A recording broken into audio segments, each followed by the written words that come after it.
कि एक housing society की मैनेजिंग कमिटी अपने किसी मेंबर को ये कह सकती है कि आप अपने यूनिट को प्रॉपर्टी को खाली करेंगे। क्या ऐसा हो सकता है? दरअसल ऐसा एक मैनेजिंग कमेटी ने किया जिसे कोऑपरेटिव कोर्ट ने भी मान्य किया, पर मामला जब पहुंचा अपीलेट कोर्ट में तो वहां क्या हुआ?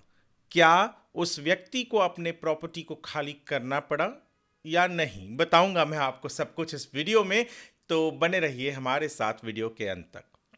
नमस्कार, मैं हूं वरुण सिंह और आप देख रहे हैं स्क्वायर फीट इंडिया।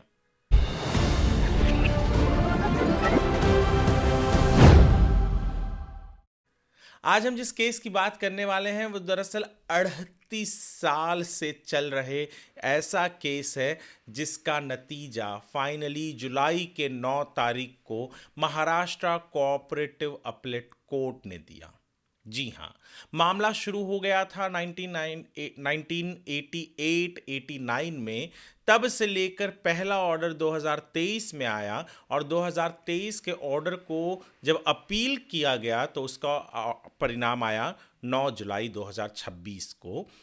ऑर्डर के यानी केस के डिटेल्स डिस्क्रिप्शन में है, ऑर्डर ज़रूर पढ़िएगा, बहुत इंपॉर्टेंट है। दरअसल मुंबई के वेस्टर्न सबर्ब्स की एक इमारत है, वहाँ पर ग्राउंड फ्लोर पर एक रेस्टोरेंट एंड बार है। इस रेस्टोरेंट एंड बार के खिलाफ मैनेजिंग कमेटी ने डिसीजन लिया कि पहले चीज़ तो उनकी बहुत से प्रॉब्लम्स थी, बहुत सारी शिकायतें थी। शिकायतें इनमें से कुछ ड्यूज़ को लेकर थी, उसके बाद में शिकायतें थी इलीगल कंस्ट्रक्शन को लेकर, शिकायतें थी कि वहाँ पर से लिकर चलता है, कोल का भट्टी चलती है कोयले की, आवाज़ें आती हैं, झगड़े होती हैं सड़कों पर, और जो लोग वहाँ काम करते हैं वो जो टॉयलेट और बाथरूम जो होता है वहीं कॉमन ओपन में खुले में इस्तेमाल करते हैं। ऐसे बहुत सारी शिकायतें थी और इसके चलते सोसाइटी ने जो बार और रेस्टोरेंट की, दरअसल ये जो थी एक फर्म ने इस जगह को लिया हुआ था, पर इन्होंने पहले जो ओनर है यानी जो फर्म में डायरेक्टर थे उनको नोटिस दे दी। बाद में आगे चलकर जबकि शेयर सर्टिफिकेट सब कुछ फर्म के नाम पर थी, आगे चलकर वो जो व्यक्ति थे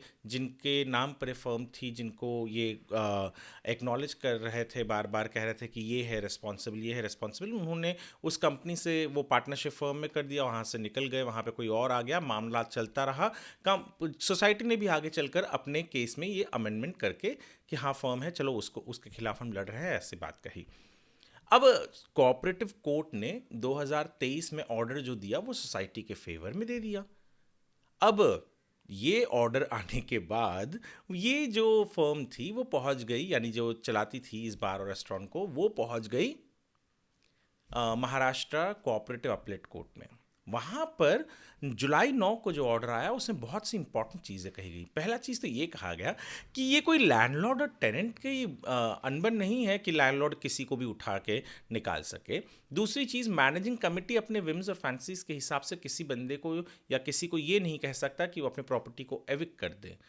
जबकि जो MCS एक्ट है यानी महाराष्ट्र कोऑपरेटिव सोसाइटी एक्ट, उसमें क्लियर है कि एक AGM और जिसके अंदर 3/4 मेजॉरिटी बोलेंगे तब जाकर इस तरीके का कोई एक्शन हो सकता है, और उसे भी रजिस्ट्रार के पास जाकर आपको प्रॉपर ये करना होता है, तब जाकर ऐसा कोई डिसीजन लिया जा सकता है। मैनेजिंग कमेटी यूं ही नहीं किसी को अपने विम्स और फैंसीज पर निकाल सकती है।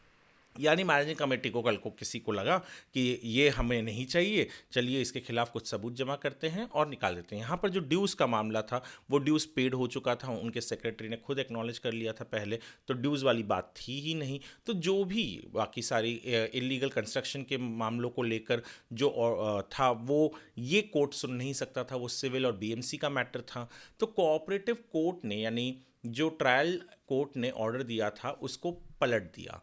पलटा किसने? अपीलेट कोर्ट ने। अपीलेट कोर्ट ने क्लियरली कहा कि जो एक्ट है वो ये नहीं कहता कि मैनेजिंग कमेटी केवल अपने विम्स और फैंसीज पे नोटिस दे दे और किसी को एविक्ट करवा दे, बल्कि उसके लिए एक पूरा प्रोसेस है, वो प्रोसेस होना चाहिए। जैसे मैंने बताया, AGM 3/4 मेजॉरिटी और भी बहुत सारी चीज़ें, और डेप्यूटी जो रजिस्ट्रार है उन्हें बताने के बाद या उनके साथ जो प्रोसेस है वो फॉलो करने के बाद ही ऐसा कुछ हो सकता है। तो ट्रायल कोर्ट के ऑर्डर को पलटा गया। कहा गया कि मैनेजिंग कमेटी यूं ही किसी को एविक्ट नहीं कर सकती, और बहुत इम्पॉर्टेंट ऑर्डर है, इसलिए आर्टिकल भी हमारे वेबसाइट squarefeetindia.com पर है। आप पढ़िएगा ज़रूर, पढ़ना इस कारण ताकि कल को पता नहीं कब कहाँ इस केस की, इस ऑर्डर की ज़रूरत आपको पड़ जाए। तो ज़रूर पढ़िएगा, ऑर्डर के डिटेल्स डिस्क्रिप्शन में हैं, आप वहाँ से ही पढ़िएगा। वीडियो यदि आप हमारे स्क्वायर फिट इंडिया के यूट्यूब चैनल पर देख रहे हैं तो हमारे चैनल को सब्सक्राइब करना मत भूलिएगा। फेसबुक पर देख रहे हैं तो फॉलो ज़रूर कीजिएगा। वीडियो को आप लाइक करें, शेयर करें, ताकि ज़्यादा से ज़्यादा लोगों को पता चल सके कि किस तरीके से हम कैसे कैसे चीज़ें होती है ज़िंदगी में और उससे बच कैसे सकते हैं। सेव करके रखिए, आपके आगे काम आ सकता है। वीडियो देखने के लिए आपका धन्यवाद।